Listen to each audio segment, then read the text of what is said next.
మంచి విద్యను అందించడం కోసం పిల్లలందరికీ కూడా బ్యాగులు అందిస్తున్నారు. ఇట్లాంటి సంతోష సమయాన్ని ఒకసారి గట్టిగా చెప్పండి, అభినందనలు.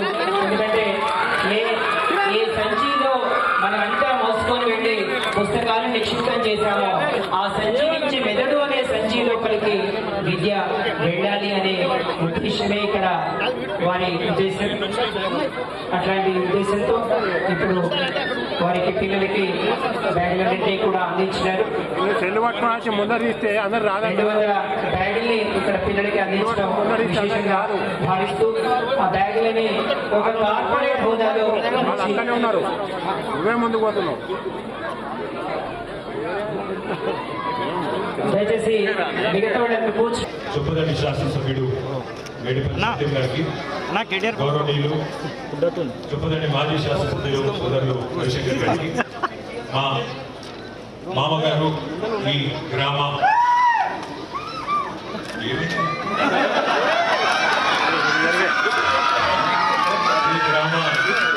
సింగిల్ విండో అధ్యక్షులు పెద్దలు మన అది మీరు చెప్పాలా లేక అది కూడా వెంకటరమణారావు గారు, అదేవిధంగా మా తాతగారు కేశవరావు గారి సుపుత్రుడు, నాకున్న ఒకే ఒక్క మేనమామ మా మామ జోగినిపల్లి శ్రీనివాసరావు గారు, ఇద్దరు ఎవరన్నా ఆగవాటూరు బాయనండి, మరీ ఎక్కువ. అదేవిధంగా సెస్ అధ్యక్షులు గౌరవనీయులు చిక్కాల రామారావు గారు, మార్కెట్ కమిటీ చైర్మన్ గారికి, వేదికపైన ఆసీనులైన మా గౌరవనీయులైన ప్రధానోపాధ్యాయులు, అదేవిధంగా మాజీ జెడ్పీ చైర్మన్ అరుణ రాఘవరెడ్డి గారు, అదేవిధంగా గౌరవనీయులు సిరిసిల్ల మున్సిపల్ చైర్మన్ సోదరి జిందం కళ గారు, ఇంకా వేదికపైన ఆసీనులైన కొండయ్య గారు, ఇంకా ఉమా గారు, పేరు పేరున అందరికీ, నేను ఎవరెవరు పేర్లు చెప్పలేదో వాళ్ళు జర పార్టీలకు అతీతంగా మనసులను తిట్టుకోండి, బయటికి తిట్టొద్దని కోరుతూ, మరి వేదిక ముందున్న మా కొదురుపాక గ్రామ అన్నదమ్ములకు, అక్క చెల్లెలకు, పాత్రికేయ మిత్రులకు, మండలంలోని నియోజకవర్గంలోని వివిధ ప్రాంతాల నుంచి విచ్చేసిన నాయకులందరికీ, ప్రజాప్రతినిధులందరికీ పేరు పేరున హృదయపూర్వకంగా నమస్కారం. ఈరోజు ఒక శుభదినం.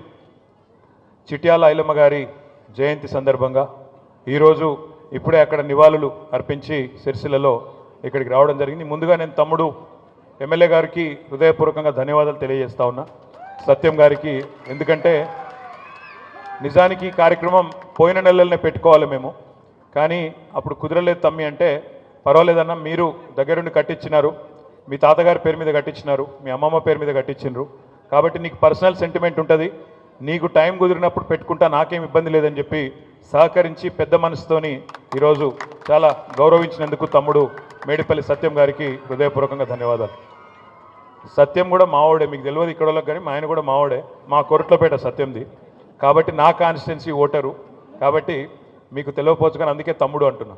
అదేవిధంగా ఈరోజు నిజంగా ఇక్కడికి నేను ఒక రాజకీయ నాయకుడిలాగా రాలేదు, కేవలం ఒక మన్మడుగా కేశవరావు గారికి, మా లక్ష్మ అమ్మమ్మకు ఒక మన్మడుగా మాత్రమే ఇక్కడికి వచ్చిన. ఈ ఊరితో నాకు చాలా జ్ఞాపకాలు ఉన్నాయి. చిన్నప్పటి నుంచి ప్రతి ఎండాకాలం సెలవులల్లా ఇక్కడికే వచ్చేది. మీ ఇప్పుడు ఇవాళ కాంగ్రెస్ నాయకులు అనుకుంటారు మీ సర్పంచ్ గారని, కానీ మా మామనే ఆయన కూడా, వారింట్లోనే వారి తల్లిగారితోనే ఎన్నో సందర్భాలలో, ఈరోజు కాదు మా రుక్కమ్మమ్మ, ఈరోజు కాదు, నాకు చిన్నప్పటి నుంచి అత్యంత ప్రీతిపాత్రమైన మా అమ్మమ్మ, కాబట్టి వారు కూడా నాకు చాలా చాలా సన్నిహితమైన పెద్దలు. వారు ఇప్పుడు ఒక మాట చెప్పినారు, బడి మంచిగానే కట్టించారు కానీ ఇంకా గుడి పూర్తి కాలేదు, గుడి కూడా చేయాలి అన్నారు వెంకటరమణారావు గారు, అదేవిధంగా శ్రీనివాసరావు గారు.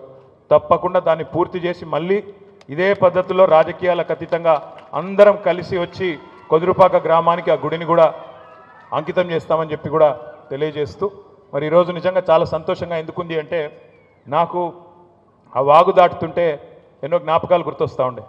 ఒకప్పుడు నేను చిన్నగున్నప్పుడు ఎండాకాలం ఇంటికి వచ్చేటప్పుడు లేదా వర్షాకాలంలో వచ్చేటప్పుడు షాబాష్పల్లె వాగు పొంగితే మనం ఇటు రాకపోకలే బంద్ అయిపోయేది మొత్తం. సిరిసిల్లోలు కరీంనగర్ గోవుడు లేదు, యువతలకి దాటి ఇటు వచ్చుడే లేదు, అట్లాంటి పరిస్థితి ఉండేది. మా రవీంద్రరావు గారికి బాగా తెలుసు. అయితే ఇప్పుడే మా ప్రవీణ్ అన్న కూడా, గూడూరు ప్రవీణ్ అన్న కూడా యాడ్ చేస్తూ ఉన్నాడు.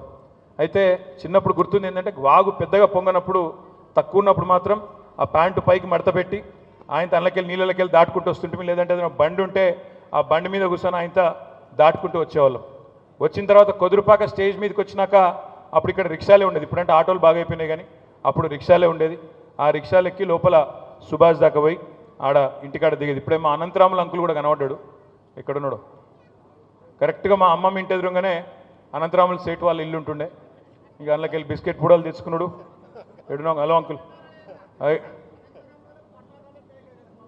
అరే నీ ఈడ కూడా గదిలో లేరా భయ్, ఇప్పుడు నువ్వే ఉన్నావు కదా అందులో నువ్వే చెప్పి నీ అద్దనన్నా ఈడ కూడా గదిలో రవి నీకు. అనంతరాములు అంకుల్ కానీ ఆ ఇంట్లో ఉండే పెద్దలు కానీ వాళ్ళతో కూడా చాలా చాలా సన్నిహితమైన సంబంధాలు ఉన్నాయి.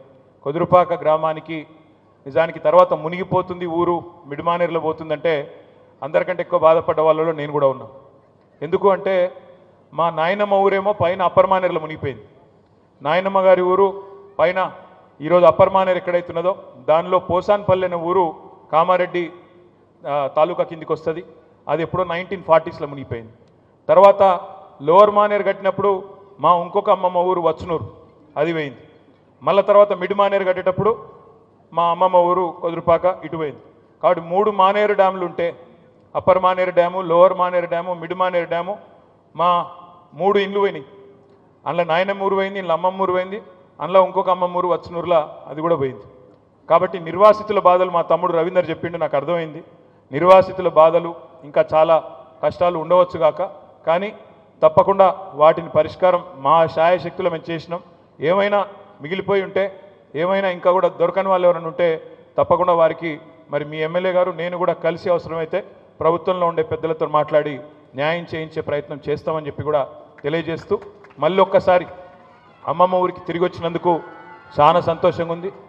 మీకు ఆకలి అవుతుందా తమ్మి? ఏదో అవుతుంది. మా తాతగారు నిజానికి ఎక్కడ ఉన్నా ఈరోజు వారు తప్పకుండా వారి ఆత్మ తప్పకుండా సంతోషిస్తుందని నేను మనస్ఫూర్తిగా అనుకుంటా ఉన్నా. ఎందుకంటే ఆయనకు చాలా ఇష్టమైన ఊరు కొదురుపాక. ఎంతో ఎప్పుడు ప్రతి సందర్భంలో ఇక్కడికి తీసుకొచ్చేది మమ్మల్ని అందరినీ, మనవలు మనవరాళ్ళందరినీ కూడా ఇక్కడ తీసుకొచ్చేది. అట్లాంటిది వారి జ్ఞాపకార్థం, మా అమ్మమ్మ జ్ఞాపకార్థం ఇక్కడ ఇవాళ బడి కట్టినాం. ఇప్పుడు ఎమ్మెల్యే గారు అంటా ఉండే, అన్న మరి అమ్మని తీసుకురాలేకపోయినావు అని. అమ్మ కొద్దిగా రాలేకపోయింది, కానీ మా మామని పంపించింది. కాబట్టి తప్పకుండా నాకైతే నమ్మకం ఉంది. మా తాతగారి ఆత్మ ఇక్కడ ఉన్నా, అమ్మమ్మ గారి ఆత్మ ఇక్కడ ఉన్నా తప్పకుండా వారు శాంతిస్తారని చెప్పి అనుకుంటూ, ఇంకా ఏదైనా బడికి కానీ కొదురుపాక ఊరికి కానీ కావాలి అంటే సరే, ఇలా నేను ప్రభుత్వంలో లేకపోవచ్చు కానీ తప్పకుండా నా వ్యక్తిగతమైన ఒక మన్మడుగా, కొదురుపాక మన్మడుగా ఎల్లవేళలా కొదురుపాకకు అండగా ఉంటాననే మాట కూడా తెలియజేస్తూ తప్పకుండా మళ్ళొకసారి ఈ కార్యక్రమానికి సహకరించిన ఎమ్మెల్యే గారికి, అధికారులకి, పిల్లలకి, ఉపాధ్యాయులకి పేరు పేరున అందరికీ కూడా హృదయపూర్వకంగా నమస్కారాలు, ధన్యవాదాలు. గుడి కూడా తప్పకుండా పూర్తి చేసి, అదే చెప్తున్నాను, గుడి కూడా పూర్తి చేసి మళ్ళొక రోజు ఇట్లా నూకుడు దబ్బుడు లేకుండా చేసుకుందాం. ఆ ఒక్కరోజు నూకుడు దబ్బుడు లేకుండా రాజకీయాలకు అతీతంగా కలిసిమెలిసి, గుడి అంటే దేవుడి పండుగ కాబట్టి ఆ రోజు మంచిగా సఖ్యతగా చేసుకుందామని చెప్పి తెలియజేస్తూ, ఆ రోజు గుడి కట్టిన రోజు ఊరోళ్ళందరికీ భోజనం పెట్టించే బాధ్యత కూడా నేనే తీసుకుంటానని చెప్పి కూడా తెలియజేస్తూ, మీరు పెడతారా? మీరు పెడతారా? నేను పెట్టాను. మా మామ భోజనం పెడతా ఉంటాం మాత్రం చెప్తలేడు, నేనే పెడతాను. మీరు బాధపడకూరి. Thank you. జై తెలంగాణ.